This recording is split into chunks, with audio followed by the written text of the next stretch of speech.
Welcome back to the Home Centered Life podcast. We are so glad you're here as always. And today we're going to be talking about shared goals as a family and as a couple and why it's so important.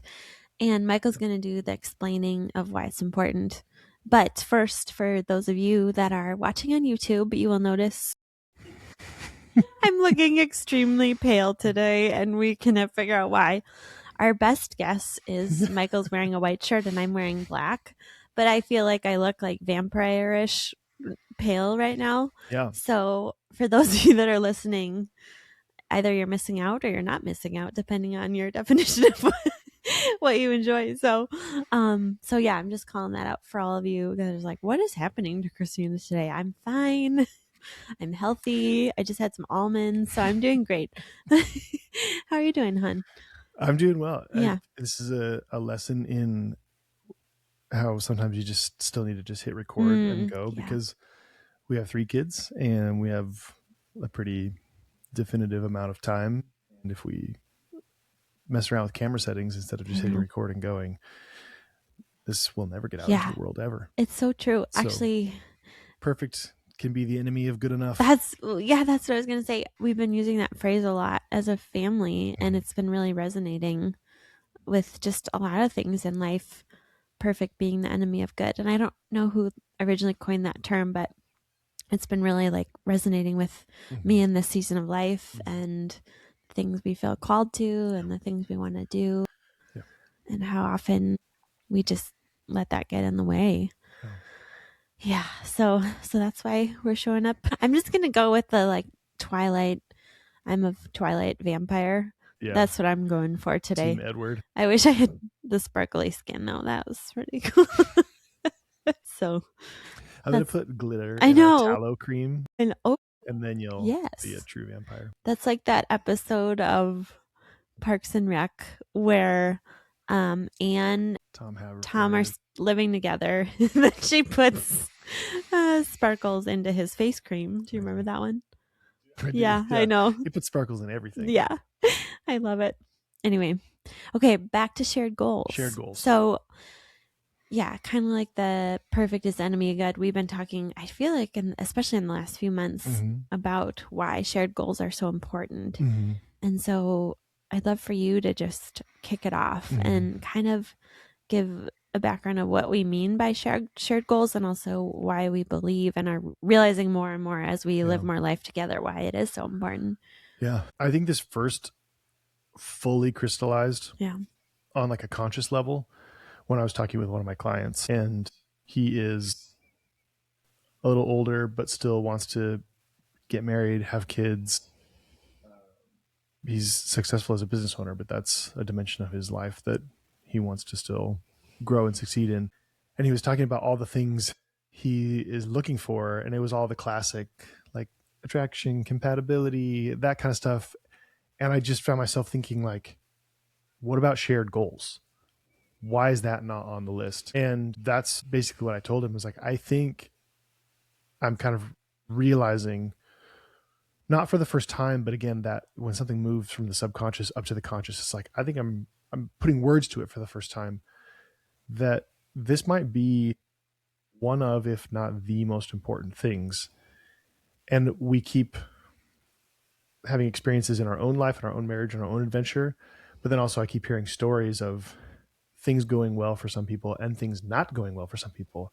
And I just keep having that thought of the reason that's going well is because they have shared goals. And also the reason that thing over there is not going well is they clearly don't have shared goals. Because when you have genuinely shared goals, it puts you on a trajectory towards each other.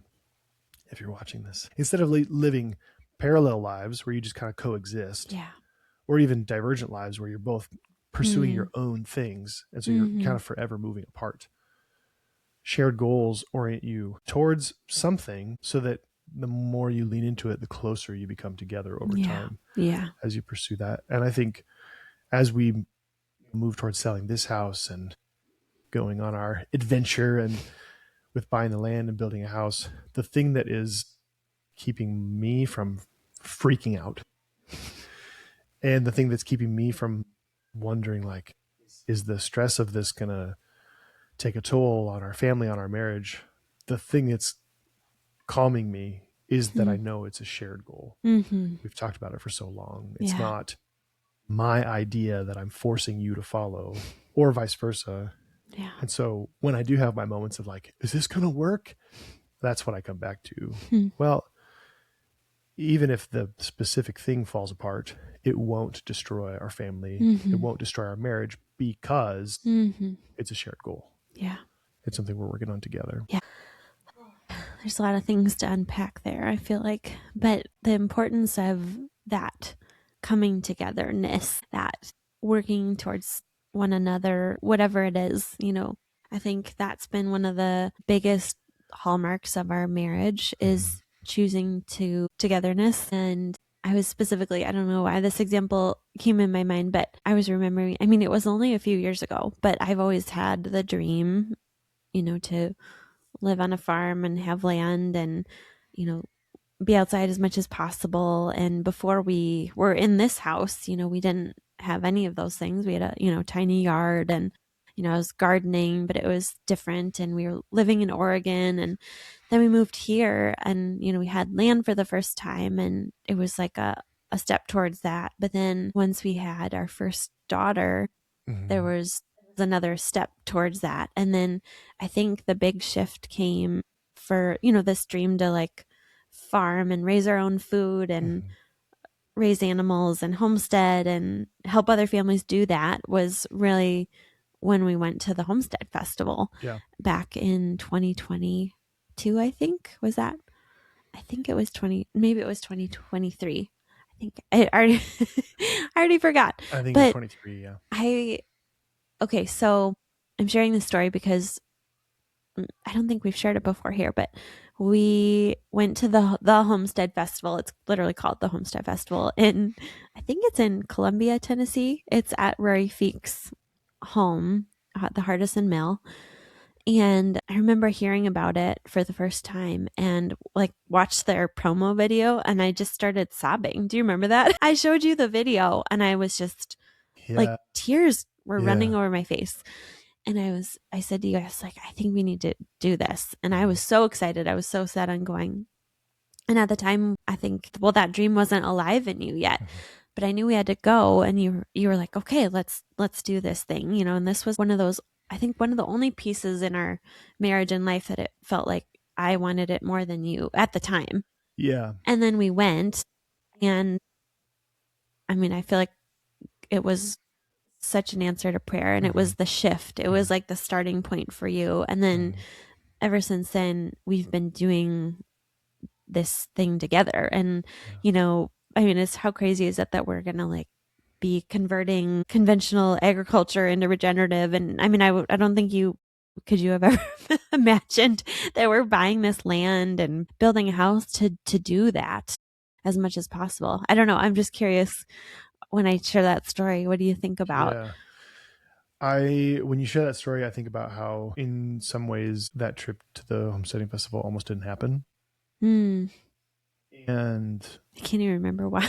Yeah. Well, because I was in the middle of trying to launch like another offering in my business. And I was super stressed out about it. And the finances were tight-ish, not like destitute, but I was feeling stress about work. I was feeling stress about the finances. And from the outside looking in, if I had said, I can't go, but you still go, I could have built a case for that. And it would have been a legitimate case and a terrible decision. Because it would have been an inversion of that priority. One of the things I talk with my clients a lot about is your core values are not your core values until they cost you something. And when we say, our core values, one of our core values is prioritizing togetherness, that decision to go anyway, even though I was feeling pretty stressed and pretty stretched. And I also tried to do some work things like on the trip, and that was also dumb. Like in hindsight, it was like, that was so dumb. But a lot of people fall into that, and I fell into it. My point is, there's always legitimate reasons, excuses. There's always legitimate reasons / excuses to not do a thing. It just boils down to, what are your priorities? What are your shared goals? What are your core values?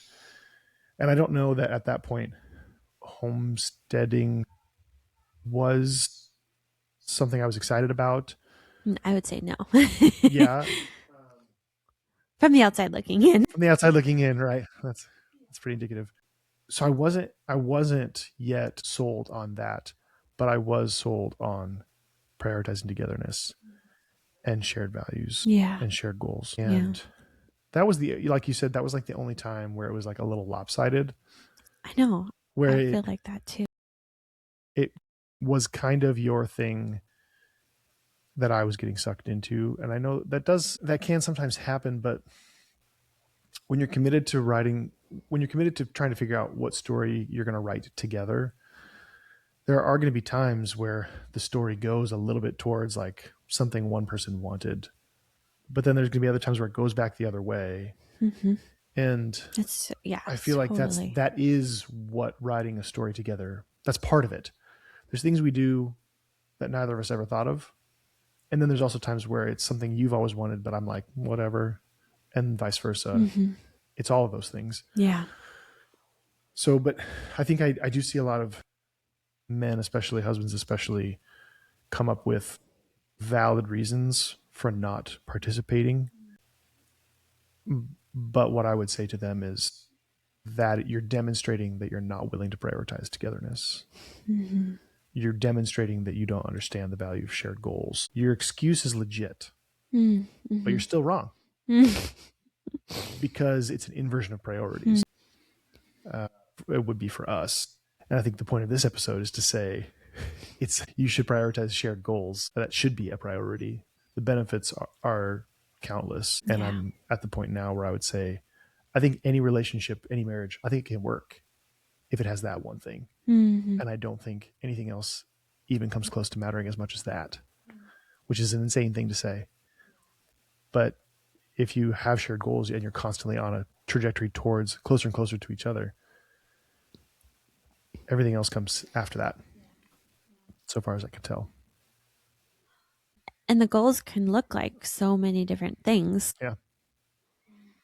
Whether they're big or small. I mean, the definition of a small or big is all dependent on how you define those things. But, if your shared goal is we want to raise the healthiest emotionally, physically, spiritually, like children in the world, then that's like, and that's our one thing, like when you're doing it together, then it's like, well, then that's going to decide how that looks in the day to day and who stays home and what kind of work you do or how we school or how we, what it just like answers so many questions. And I've like so appreciated, well, so many things about you, honey, but one of our literal core values is, as you said, prioritizing togetherness.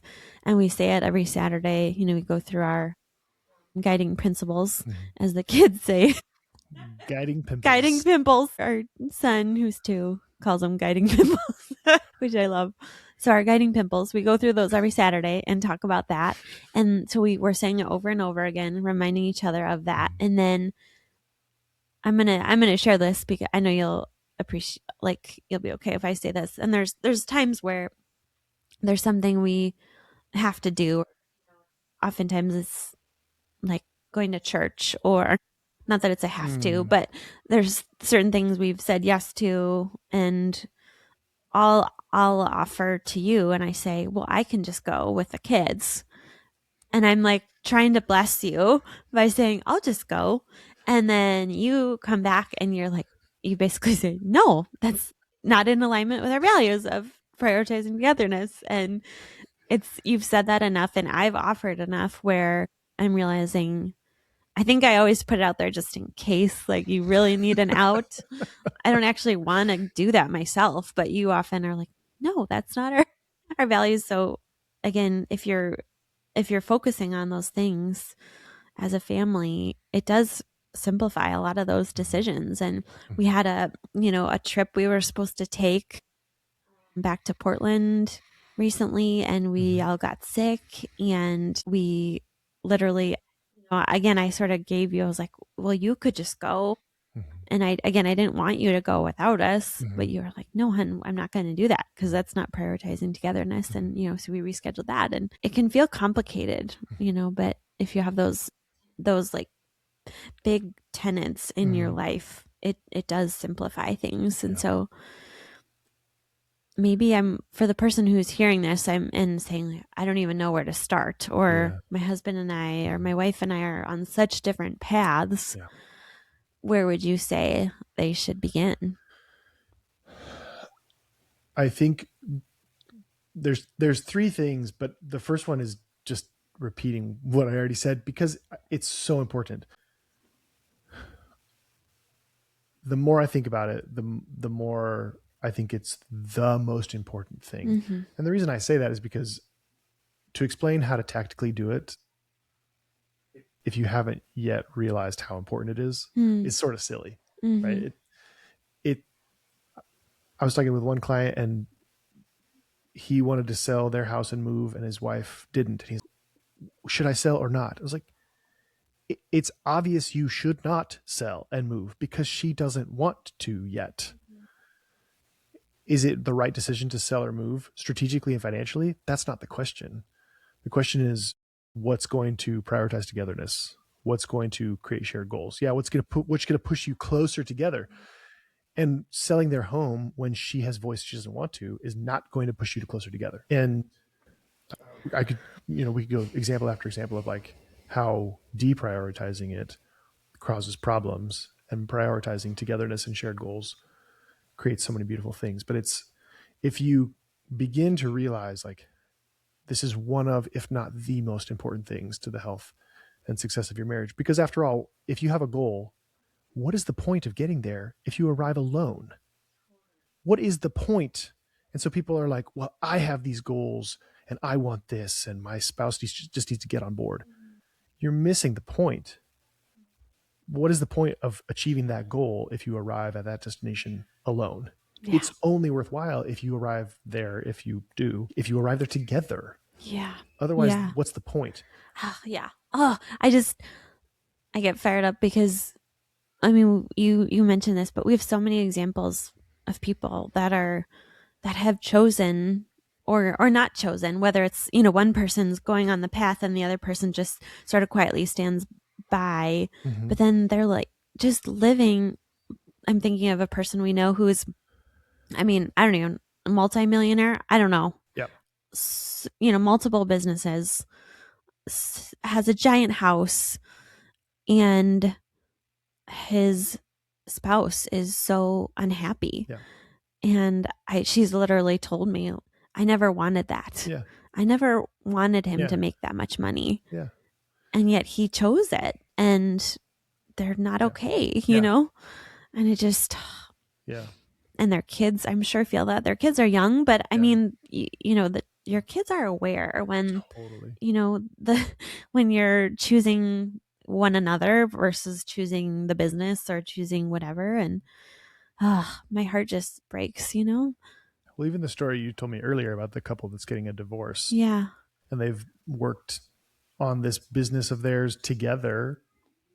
But as soon as you said they're getting divorced, my first thought was like, then the way they ran that business must not have been, there's no way they could have been running their business exactly like they both wanted to, and they're getting a divorce. There's no way. So it's shared goals.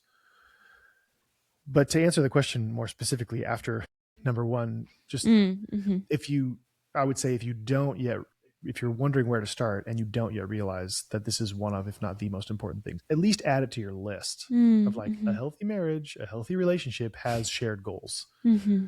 Just put it on the list, if not at the top of the list. That's number one, if you haven't yet recognized the importance of it. Number two, though, when I do this with clients, this usually happens in the context of personal life planning, which is one of the things we do with all our clients.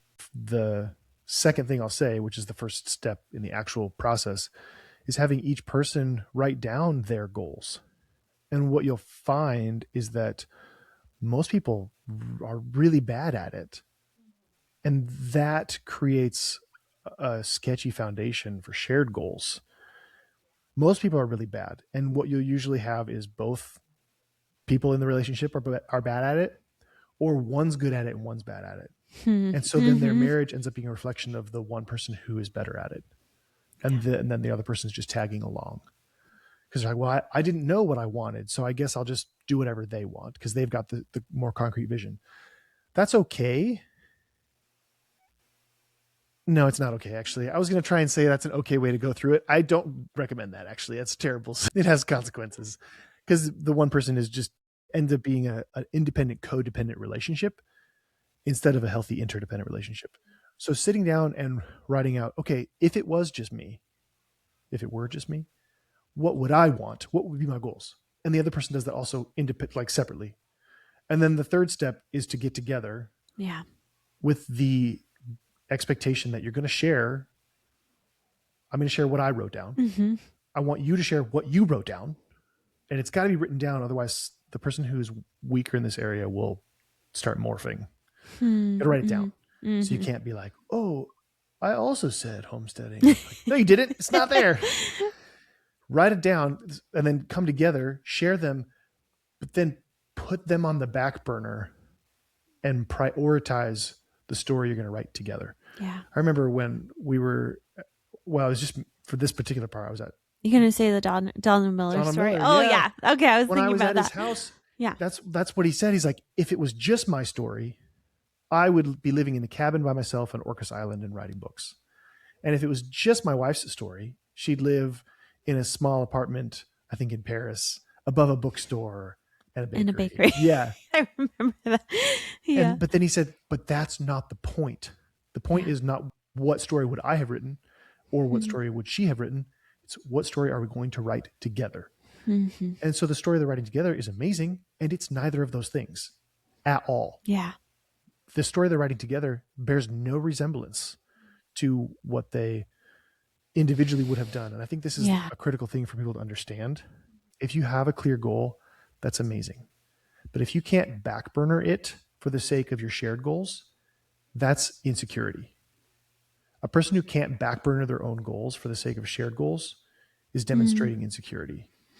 Yeah. Because a person who's comfortable in their own skin, who's secure, they can do that. So if you have goals that you're like holding super tightly fisted, that's a red flag for you to, not you, but for the person who is, I've got a goal and I have to achieve it. Who cares what my spouse? That's unhealthy. That's demonstrating a lack of security when somebody gets that tightly attached and has a like, to hell with everybody else's feelings. I've got my goals that I must pursue. So it's also an exercise in checking in on your own like security and your own emotional health. If you can say, this is what I would do, but I'm willing to back burner it for what we will do. Yeah. That is healthy interdependence. No, I was just thinking about what you said of the ability versus the tightly grasping versus open-handed. And then also recognizing, because I think this has been, and I'm seeing this now in something I'm about to share, but there's going to be an ebb and flow too. Maybe, you know, your goal wasn't the homesteading thing at first, but now it's really our thing. Yeah. And maybe I'm slightly more fired up about it than you. I don't know. But shortly we're working, you know, you're working on starting your coffee roasting company. And I wouldn't say I'm super fired up. I'm excited for you, but that's not my like passion. I'm not so excited, but I think, you know, there's been enough space now to say like, okay, we're working, I feel like homesteading thing, we're working on the land, all those things are going. So let's, you know, create space for you to do that thing. And now it truly feels like God's perfect timing for you to start that. And, you know, you've been thinking about that for several years, I would say.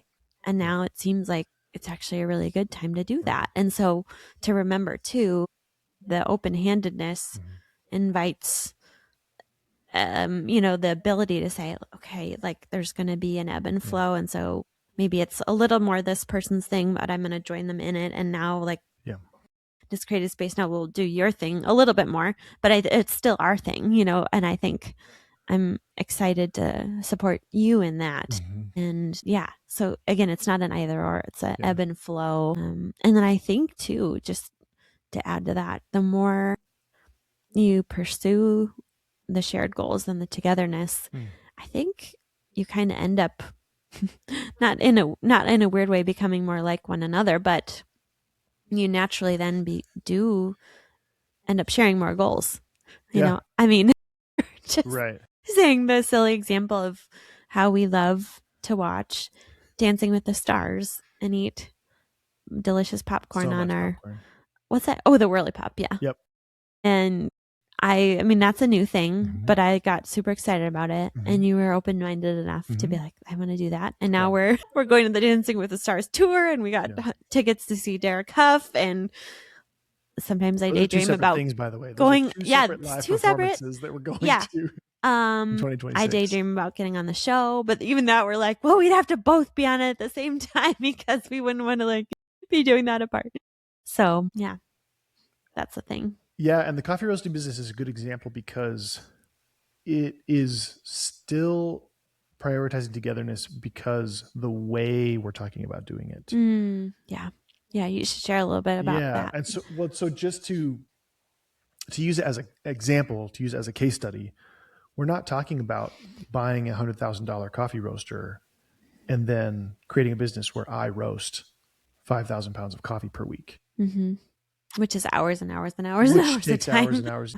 Yeah. And that's when I say I'm starting a coffee roasting business, that's probably where most people's heads go. Like, well, you must be about to roast tons of coffee, right? No. And that's kind of the point. That's one way of doing it. But the way that we're doing it is we're working with an existing roaster that I have connections from forever ago. And he's going to do all of the roasting, and I will run the business side of things, the website, the marketing, the social media, the email marketing, all that stuff, the subscriptions. I'll run the business side of it. Do you know how much time, once it's set up, do you know how much time per week that'll take? Like 1 hour tops. And then I might meet with him once a month to check in. So the whole point of that model is still to do it in a way that prioritizes togetherness. Because once you've experienced how sweet that is, that togetherness, sacrificing it for anything is stupid. Because that's the sweetness anyway. So like, who wants to start a coffee roasting business if it means sacrificing your togetherness? Who wants to start any business if it means sacrificing? I was talking with somebody at church on Sunday. They're talking about how much they've learned from Alex Hormozy, but taking what he does and applying it to his life with 4 kids. He's like, I have to modify a lot of what he says. And I told him, to me, doing things in a way where you have to sacrifice your togetherness even for a day is why? Like, I understand that it happens, but I would never choose a path that ensures that it happens. Because what's the point? What is the point of doing it that way? To invert those priorities, even for one day, is so dumb. And I think of the passage, basically the Bible says, what is the point if you gain the world and lose your soul?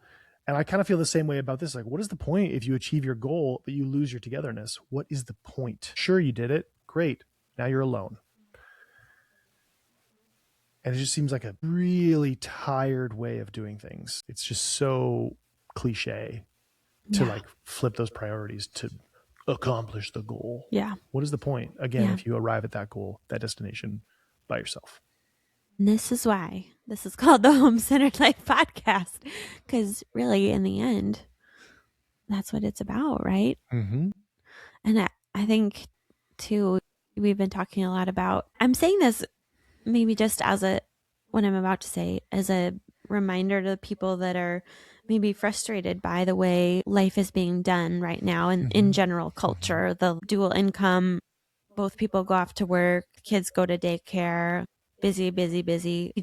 You and I have said this so many times recently, but that is a new way of doing life. It's only within the last, that version, probably the last 75 years-ish, right? The 50s or 60s, women just began starting to do the work thing. But I mean, for most of history, both the husband and wife and the kids have all lived life together in the home and raising animals, growing food, school, all that stuff. And, obviously each person has to choose their own path. And so we're not saying you have to do it the way we're doing it.